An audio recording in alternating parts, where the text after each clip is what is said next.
Good afternoon, everyone, and welcome to Test Execution with PTF webinar. My name is Katie Bull, and I'm the Business Development Representative here at Elire. Before we get into today's presentation, I just want to cover a couple housekeeping items. Everyone has been placed on mute for the duration of the presentation. There are going to be 2 poll questions throughout, so keep an eye out for those. And we will also have a Q&A at the end. You will see a Q&A portal at the bottom of your screen. Please submit all questions there and Valentine will answer those at the end. And with that, I'm going to turn it over to Valentine to kick it off. Thank you, Katie. Good afternoon, everybody, and thank you for attending today's session on the PeopleSoft Test Framework. Come on, next slide. All right, so we'll do a quick introduction of Elire for those that have not been exposed to us. We've been in business for 16 years now. We are a trusted advisor to a lot of our clients. We have over 200 plus clients. 40 of those are Fortune 500 clients. We really started in the PeopleSoft space years and years ago with treasury and cash management. We've grown to everything under the financial umbrella, underneath the HCM space. We've gotten even into cloud implementations and updates, and along with some strategic advisory services as well.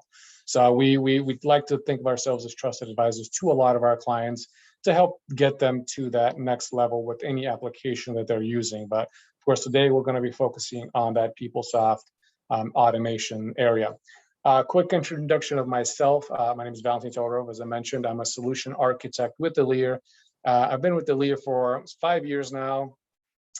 Primarily focusing on building up an automation practice, both in the PeopleSoft and in the cloud space. In the PeopleSoft space, I have 11 years of technical and functional experience, 7 of which were with Oracle as a consultant and developer and test lead. So I've seen this tool and other tools like it over that course. And primarily with the PTF tool, I've got 72 implementations. Some implementations have been smaller, some very large, some very quick. So I've been able to cover a lot of ground in North America with this tool and been able to see it both underneath both the financial pillar and the HCM pillar across that time, and as the tool has evolved itself. I've worked, of course, closely with Oracle development on some of the pieces. I've built a lot of the kind of the bolt-ons, the strategy, the integration of PTF into normal PUM updates, and really how and when you should actually leverage the PTF tool. When is it a good case and a good ROI? So quick intro myself. Today's agenda, and I know I'm going to be going slightly quick because I do want to cover everything in the 30 minutes allotted and leave enough time for questions. We'll cover what the PeopleSoft Test Framework is. We'll discuss, the integration, installation of the tool. We'll discuss some of the change reports that come into play. And I really want to focus on really the execution itself. Like how can you execute the scripts? How can you interpret the results?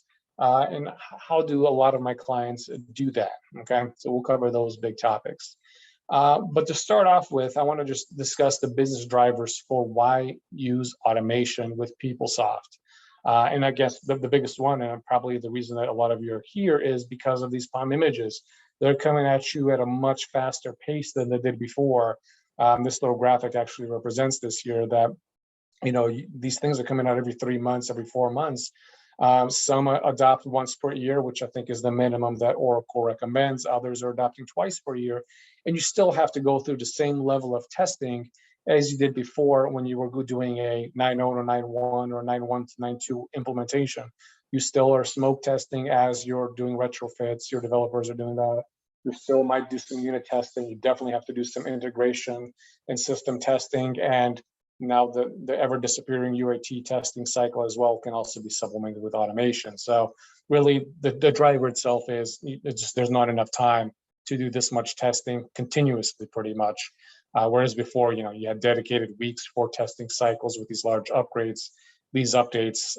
Automation is just a necessity now to just get everything working so you have a stable environment where you have that confidence to go to production, go live, and you have a stable system so that you can continue your business operations as you did before. Another thing that this kind of automation tool and the driver is to test in a more consistent fashion. automation equals consistency. So having an automated testing tool, that each time you do these PUM updates, you're testing the exact same method. Maybe your data might change, or some things might get retrofitted or new features, but you're testing with certain level of accuracy over and over and over again. Okay, that is something that comes into play, and also the scope of your testing.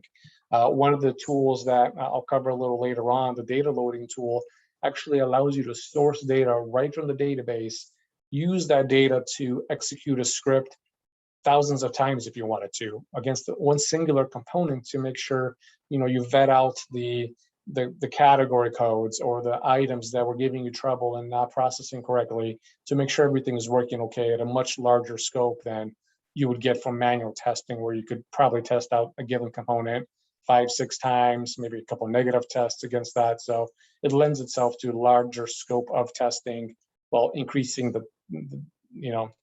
decreasing the amount of time it actually takes to test as well, right? So overview of PTF, and again, PTF short for PeopleSoft Test Framework. This tool was introduced in Tools 851.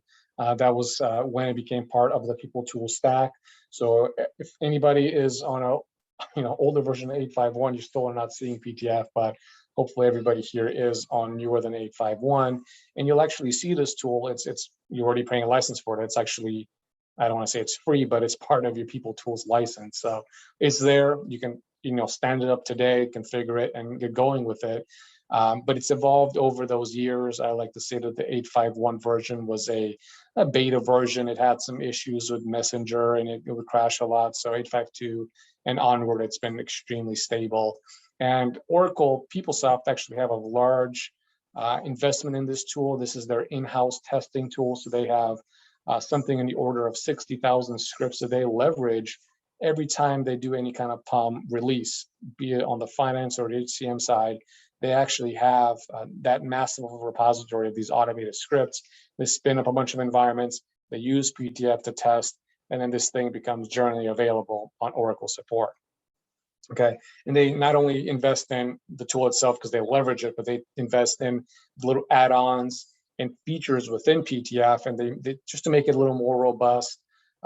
Be it ability to execute against different browsers, the ability to source data from different environments, headless executions, you name it. They just keep coming out with new features within PTF itself, because it's their tool, and they want to make it easier for everybody else at leveraging PTF to leverage it. So at its core, this is a functional application testing tool, so it doesn't do any kind of load testing. There are no threads and users you can simulate within PTF. This thing is truly starting a browser, clicking through the pages as if an end user was testing the system, navigating through tiles or navbar, going to a component search page, interacting with that component search page, looking up a record, going to in that record as a correct history mode, interacting with the page itself, processing something, validating something, posting a journal, whatever it needs to do, it does that, and its real purpose is that regression testing piece. Okay,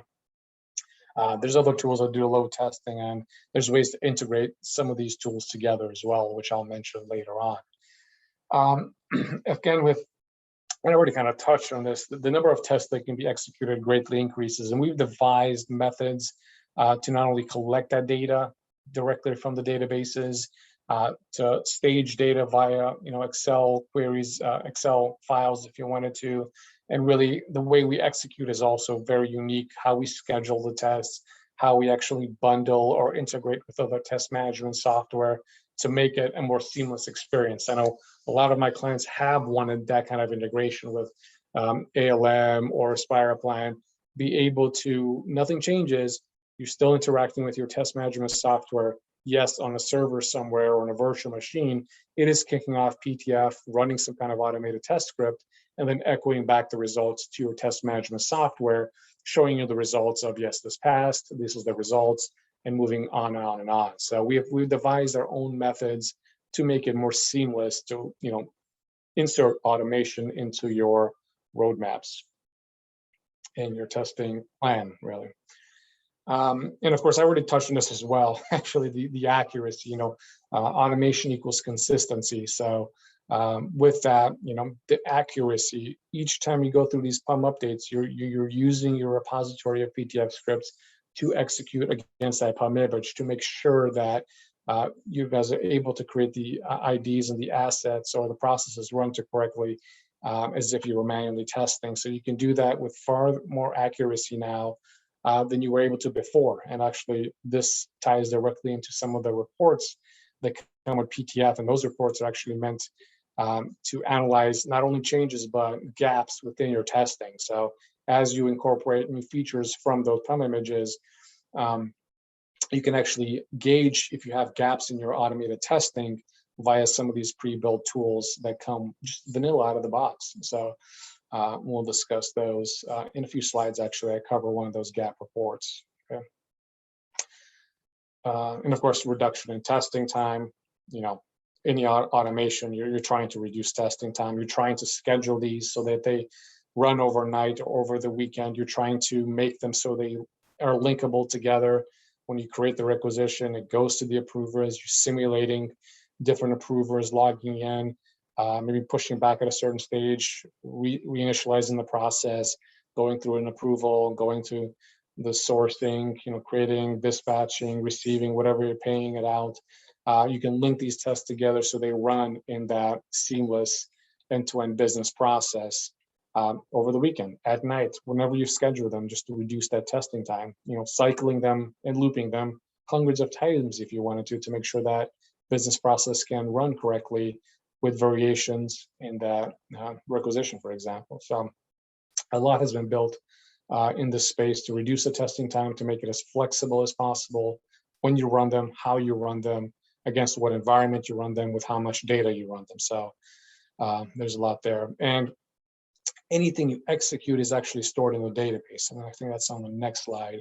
All your information is stored in the database. So wherever you have PTF configured, be it a dev environment test, I've got clients that actually have a dedicated PeopleSoft environment that's running PTF. All the information since 851 is stored on a couple of dozen tables that house all of your PTF scripts, all your script data. And then when you execute these scripts, the actual results that come about, either IDs or fields you interacted with, or screenshots, all of that is stored within PeopleSoft itself. So that lends itself to some of these reports that you can only get out of a PTF tool.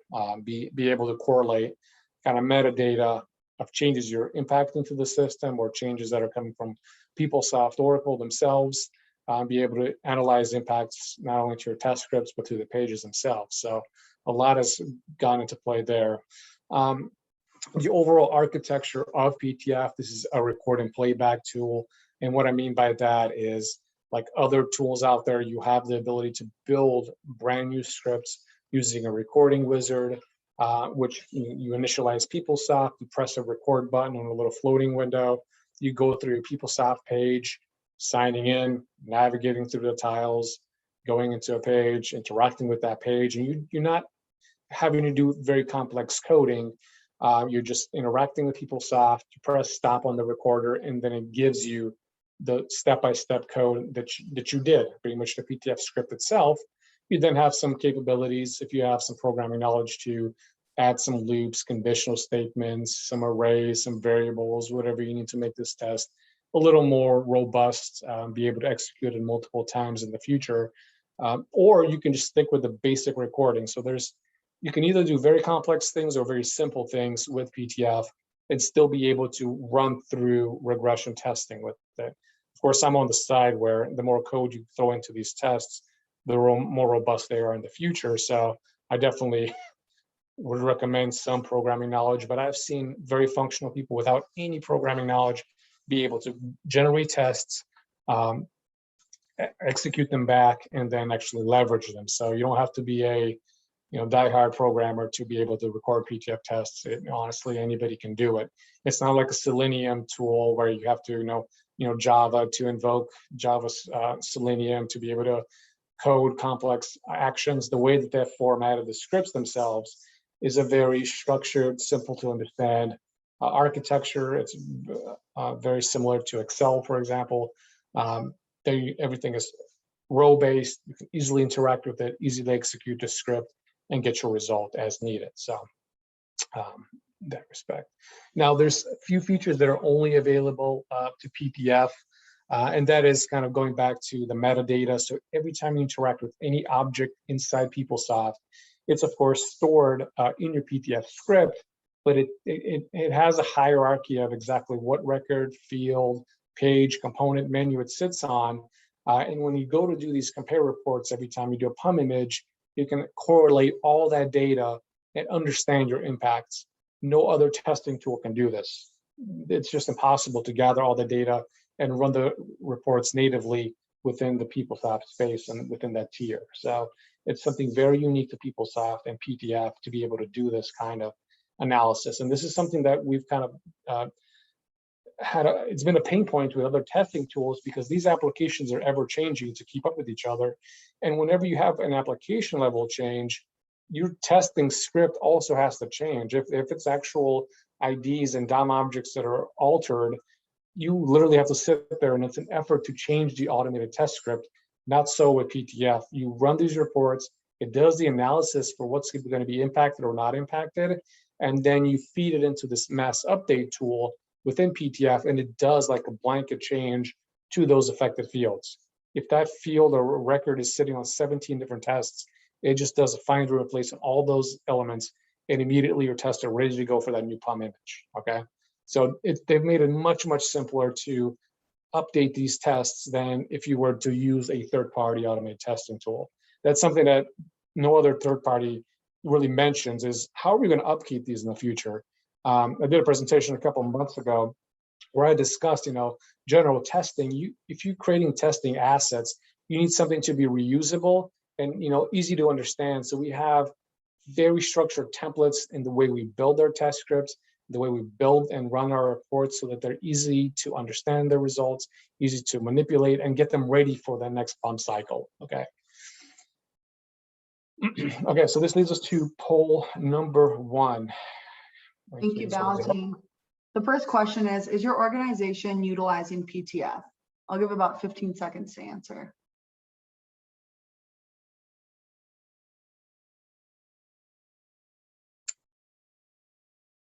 Unfortunately, hosts and panelists cannot vote. I want to vote on this thing too. I use PTF all the time. It looks like both are still rolling in, so I'll give about 5 more seconds, then I'm going to close it. Perfect. I'm going to end it now. Yep. So it looks like the majority of the group would like to, but is not utilizing it currently. It's great to see from my vantage point for the future. Yeah, it's and as I mentioned, I've had over 70 something, 73 or 74 now implementations of this tool, and I mean it's been great. And you don't have to fully leverage, like you have to automate 100% of your test scripts. Now you can start with the top 100 to begin with. Start slowly and build your repository over time. So it's great that a lot are interested in using it. If you're unsure of PTF, look at other testing tools out there. Look at the Selenium. I mean, I love Selenium because there's no other tools like Selenium out there.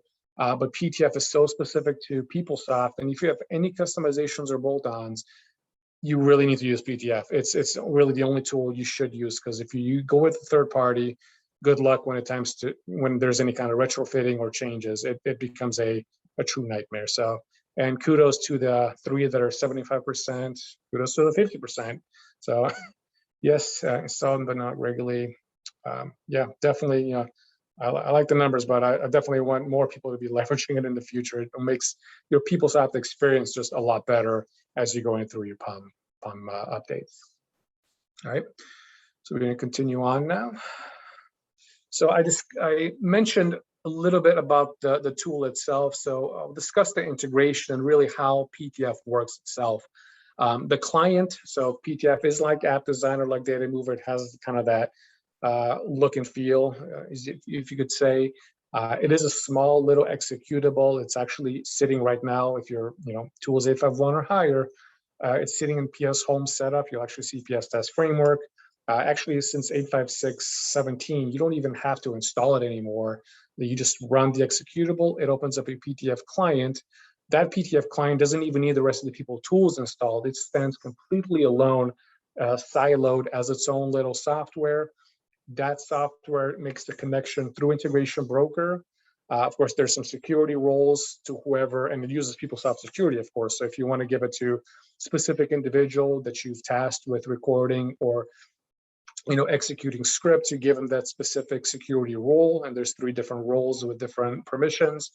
To that, they'll sign into the PTF client. That PTF client just uses a bunch of service operations to gather the tree of all the tests, to write tests to the database, to write logs to the database. So it's just a simple 3-tier connection back and forth through integration broker for all the communication that it has to do. All right. Of course, the other channel is with the browser itself, so it's able to latch onto the browser for the recording and playback. Okay. So fairly simple architecture, and again, it's a completely standalone tool in itself. All right. So I discussed earlier some of the reports. I'm going to cover them quick because I know we're running very quickly out of time. But the coverage report. So this report will give you, and this is vanilla out of PeopleSoft, will give you that analysis. Do I have coverage for all the changes that are about to come about in my system? Okay, I have new features and functionality. I already have a subset of scripts or a set of scripts built that are PTF. And yes, I have coverage for some of them, but if I don't have coverage, it will let me know down to the people code level if I have that button clicked and it votes the field change and I need to record it. Okay, so it's a very interesting report that's I use more and more to be able to analyze for those clients that come back and like, hey, we're about to do a PUM image. We are going to change a ton of stuff. We're implementing a bunch of fluid stuff. Can you come and help us do this report? Let's run the report. Let's figure out what we have to build. We just keep evolving our PTF scripts to cover more and more of our bases as we continue with the product itself. So a great report to cover new functions and understand your gaps.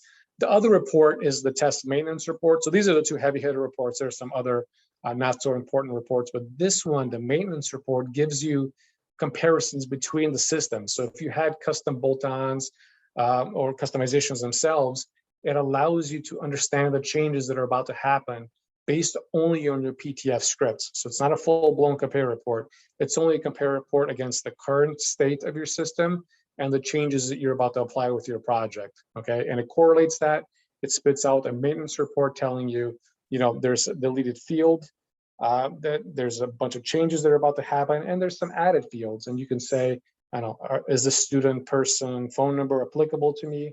Yes, no. You can add it to a test or not. But of course, everything that's changed or deleted, you better deal with these because this is going to directly impact how that test executes in the future. So very simple report. You grab this report, you feed it into a mass update tool within PTF itself. It finds all these occurrences, and then it asks you changes to the pre-object, post-object, and then you can quickly run through, get your scripts ready for that new PUM cycle testing, and then start executing them. Okay, maintenance report. And a quick spiel, again, experience. We've been doing this for a long time, and a lot of the methods I've brought over from Oracle development themselves. And I have a different methodology of how I build my tests, how I create variable only conditions, how I actually scale them to end-to-end tests so that these individual scripts are very reusable and you can drop them, pretty much drag and drop them into any kind of situation and any kind of end-to-end test you want to build. So we have our own methodology of how we do this, how we do reporting. This is actually a nice old classic pagelet that I used to build. Now we have pivot grids, we have bolt-ons, we have all kinds of metrics to understand and analyze results. If you're looping these things, you could have thousands of lines in a given test. So being able to drill down into your data, look at the data at a high level, inspect it, look at screenshots, look at IDs that were generated. I mean, the sky's the limit with what you can do, especially since all your results are in PeopleSoft, so you can cut and splice them in any way you want, right? You can also generate, these are actual physical reports that PTF generates. So if you wanted something that's a little, you can print out, or if you wanted to store it in a shared drive for future auditing, You can actually generate XML reports. We have our own style sheet that converts these little XML reports into pretty much web pages, very rudimentary web pages. You can open these up, print them, save them to PDF, put them in a shared drive. 3 years down the road, if anybody has a question about the test you ran, you can bring it up, tell them who ran it, if it passed, screenshot of the confirmation, boom, testing did occur. So even after your non-prod environments are blown away. So and that takes us to poll number 2, which we'll do very quickly because this was a very quick session. Anyone has something? The second poll question, this is a multiple choice. So what barriers does your organization face in leveraging PTF? Okay.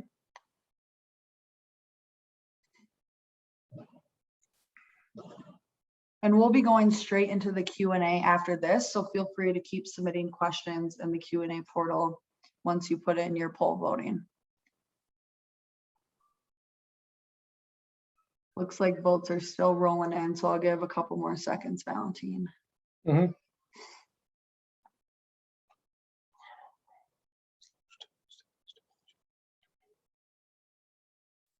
And I'm going to close it out. So it looks like the top 2 answers were resource bandwidth constraints as well as knowledge constraints. Yeah, and that's pretty common. I mean, everybody's busy doing, something. And in knowledge, I mean, you can always take like an Oracle University class. That's good. It's a 1-week thing.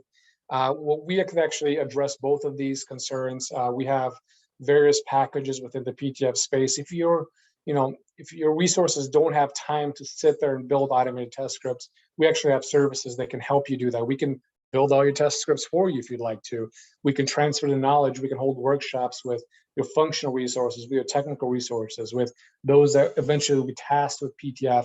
And PTF is a front-loaded effort. You got to do all the building, the strategizing, the setting it up, and then it becomes easier over time. So as a consultancy, we can help you with those 2 points, and those are the critical points that are actually the biggest barriers, and looks like that's evident in this poll. So and strategy, I mean, it's part of a lot of our initiatives, services, is not only do we implement this thing, we build them, but we also set you up so you can inject PTF correctly into your application strategy, roadmap, and your testing cycles. So interesting to see, but I was expecting this result, so good to know that. Okay, so after poll is questions. So what do we got? Let's see. Are these large documents that are being stored in each environment? I wouldn't say they're large. The actual scripts and script data are fairly small. You can do several hundred tests within that application, and they can only take up 15, 20 megabytes of data within those tables. The thing that does take a lot of storage is the screenshots. Those are just bitmap images that get stored to a cloud file type. So those can actually get a little large, but you have the capabilities of doing log cleanouts to remove all your logs or disable screenshots if you wanted to. So you do have capabilities of minimizing the impact in an environment. So yep, we can definitely send out the PowerPoint. That's another question. Do you need a separate environment to set up PTF client? No. A lot of my clients, you will just leverage your dev environment or your test environment, and really PTF assets, the actual scripts and script data, they become almost like a migratable object. They get passed from environment to environment, or a lot of my clients will actually store them in production. They will never configure PTF in production. They'll store them in production so that the next time they go through a plum image, they just, as soon as they build a new dev from a copy of production, your PTF scripts are boom, ready to go in dev.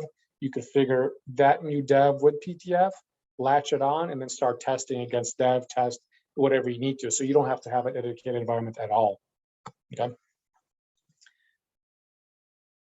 And any other questions? I don't know if the line's open or they have to.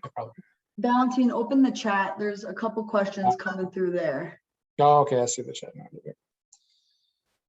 How long does it take to implement PTF? It all depends on how many scripts do you want to record. I mean, recording takes usually, if you're recording a custom component that has, 3-4 pages, it might take an hour to build that PTF script, okay? If you're trying to loop it and source a bunch of data, maybe it takes a little bit longer, but really the how long is depending on how many scripts you have. And you don't have to implement, automate everything. You can start with a smaller subset of 100 or your top 20 for each module, start from there, and then a year later with other PUM updates, build more, build up, build up, build up. But it does take a little bit of time to build these scripts, especially if it's something custom, a bolt-on, or if there's even not a Word document or an Excel document on it. It can take a little longer to understand it.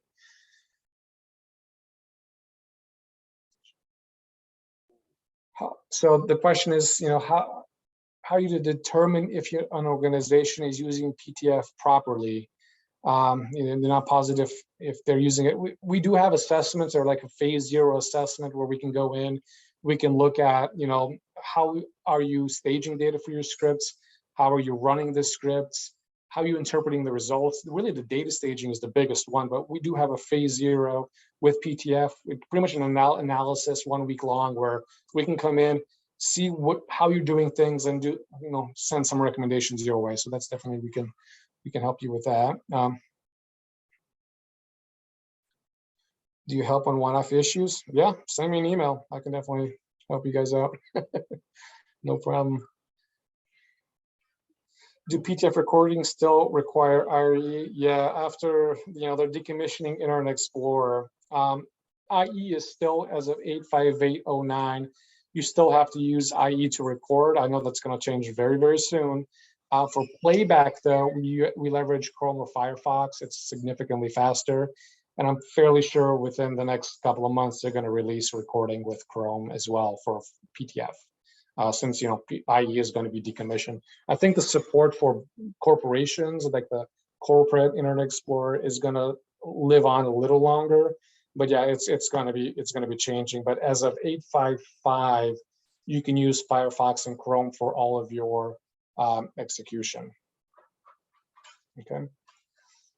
Is recording done using UPK? No, PTF has its own recorder. I've used UPK in the years past, and the UPK recorder was very finicky. If you messed up in the middle of it, you had to start recording from scratch.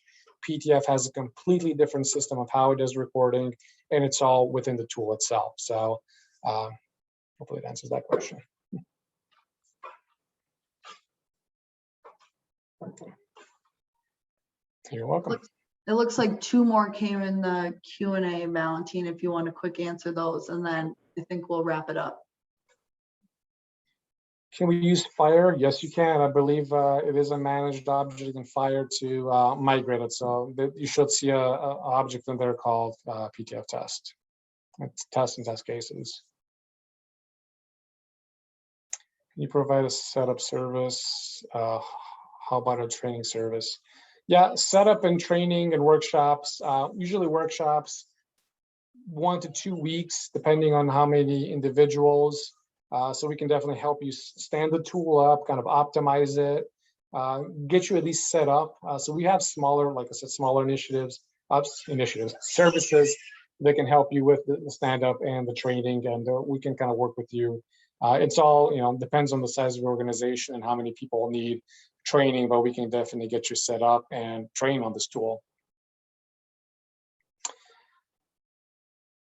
What is your review? Yeah, it's a phase 0. What's our review called? It's like a phase 0 assessment phase, also called. So we just, and definitely you can reach out to me or Katie, and we can get you in touch with BDM for that area, and kind of get you information on what that phase 0 is called. Pretty much in the PTF assessment is also the name. So, okay. Let me see. Switch back to chat if there's anything else. No. Yeah, it looks like you answered everything. Thank you so much to everyone for submitting awesome questions, and thanks for answering all those, Valentine. We're going to wrap it up here as we're just 5 minutes over time, but just as always, please engage with Elire on social media. This is where you guys will see us promote upcoming webinar information, future conferences, new content and stuff, so you guys can stay educated and up to date on everything. And once again, thank you again. We'll be sending out the recording in the next couple of days, and hope to talk to you guys soon. Thank you. Thanks, everybody.